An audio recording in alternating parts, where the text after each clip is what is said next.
There are many people who have the limitations in their minds, who have lost that fire in their eyes. Most people, ladies and gentlemen, go to their graves living a life far below their potential. And the question is, if you died today, what ideas, what dreams, what talents, what gifts will die with you?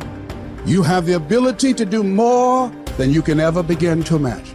It's what you create. It's the habit of what you put in your head. See, someone can tell you your whole life you're a piece of crap, and part of you goes, you're full of it, I'm gonna show you. Lots of people have done that. They never bought it.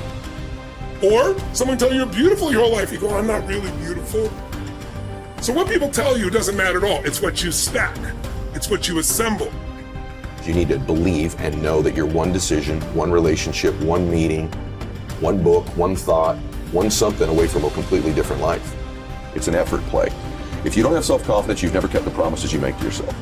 Check that box. If you have self-confidence, you've started to keep the promises you make to yourself. So if I'm gonna get up and I'm gonna work out, I'm gonna do 10 reps in the gym, I do one more. If I'm gonna do 45 minutes on the treadmill, I do one more. If I wanna make 10 contacts in a day, I do that and one more. There's a lot of times where I don't know how I'm gonna move forward, but I ask myself one question: can you take another step? And that answer is always yes. You're passing through that keyhole. But if you pass through it, then something massive opens up on the other side. And it is definitely the case that disciplinary institutions, universities, are exactly that, is they're places of guidance, and they're places to encourage people to develop the discipline that's necessary to see beyond the discipline. I mean, that's why we have disciplines, right? I mean, the words aren't there by accident. And once that discipline was established, then the disciplined mind could explode in every direction, which is precisely what happened. And that's the thing about growing up, is that when you're a teenager and a young adult, you have to sacrifice everything you could have been as a child to be the one thing that you're aiming at. But then that opens up, and the universities are part and parcel of that process. Change is automatic, but progress is not. Start today, right now. What do I really want in depth? What are the rituals that will get me there? And then get yourself to start a few of those actions and lock them in place. If you make the changes in yourself, you're going to be proud, and no amount of money or accolades from other people can mirror the feeling of being proud of knowing you've taken back control of your life. Everything in life is always changing. We don't have to work on change.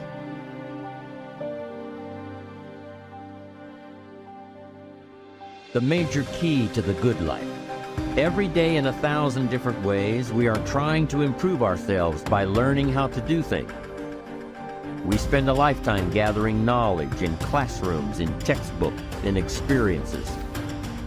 Now, if knowledge is power, if knowledge is the forerunner to success, then why do we fall short of our objectives? Why, in spite of all our knowledge and in spite of our collective experiences, do we find ourselves aimlessly wandering, settling for a life of existence rather than a life of substance? There may be many answers to this question. Your answers may be different than your associates or your spouses or your friends. The fundamental answer is the absence of discipline. Applying all that we know. Discipline. Self-discipline. We might add one more word here: consistent. Consistent self-discipline. It doesn't really matter how smart you are or how much you know if you don't use it. And once you're disciplined, like you're like a sharpened sword, man, like a well-tempered blade, and then you can go out there and operate in the world. The reason that discipline is necessary is because you're a mass of competing short-term interests. And so the question is then, well, which short-term interests should win out? And the answer to that is none of them. They need to be organized into a hierarchy that makes them functional across time and across individuals. Get it really simple, things you do right now to change your life. You can go to experience it that day, and then you get momentum. Day 1, day 2, day 3, day 4, and all of a sudden now what used to be hard to do is easy to do. And I think for anyone, you got to understand, anyone can learn anything. And I'm just not willing to settle for a life without passion and aliveness. That's just like, there's so much to learn, there's so much to grow. And then my view is, what's next is always better. If I make it so, it's my job to make it so. And I think that's how we have to navigate. But most of us have been conditioned not to take a risk. But once you peel the crust, peel that crust away and see who you really are, you open your mind to a whole nother world.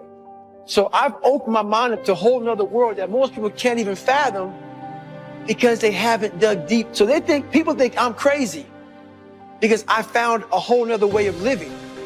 I think they're crazy for never even trying to get to the other side of whatever's in front of them. So what drives me every day is finding more of myself. And being my best is a never-ending journey. It is said that the master swordsman Nakayama Hakudo would practice drawing his sword some 2,000 times a day. At the Hayashizaki Temple, in one marathon of endurance training, he was recorded drawing his sword 10,000 times in a single 24-hour period.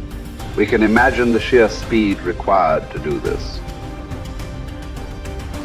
And also the deliberateness to do so many reps in so little time. But why would he do such a thing at all?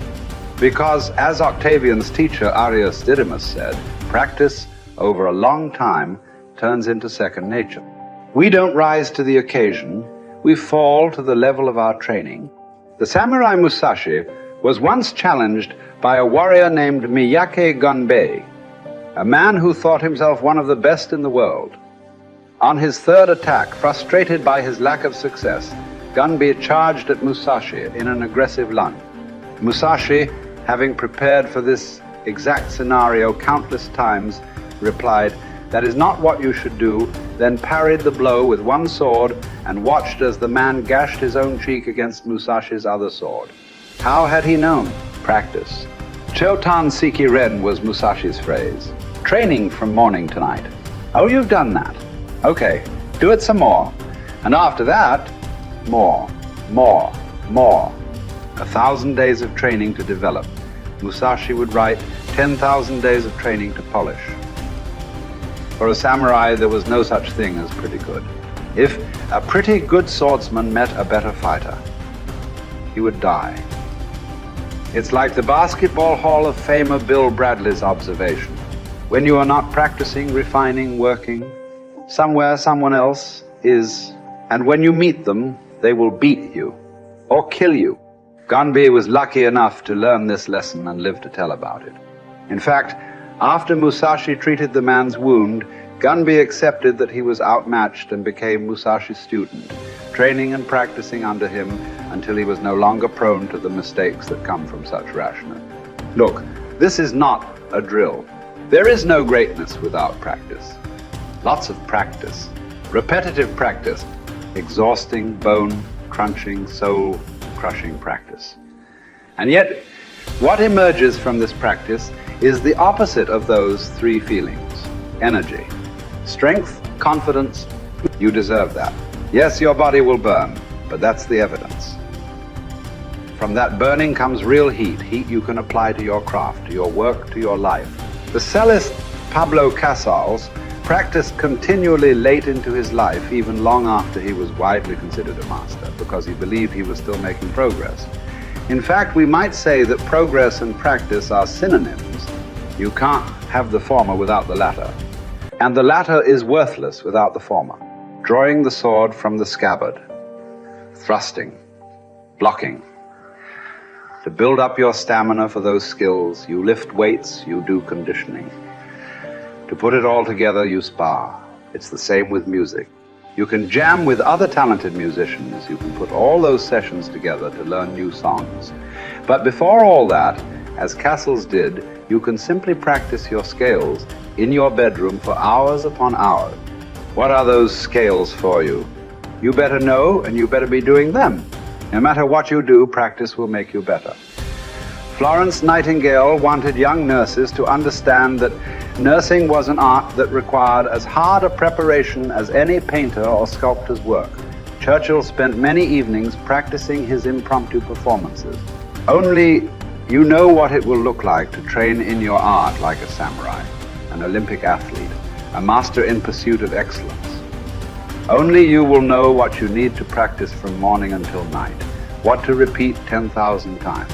It won't be easy, but in that burden is also freedom and confidence.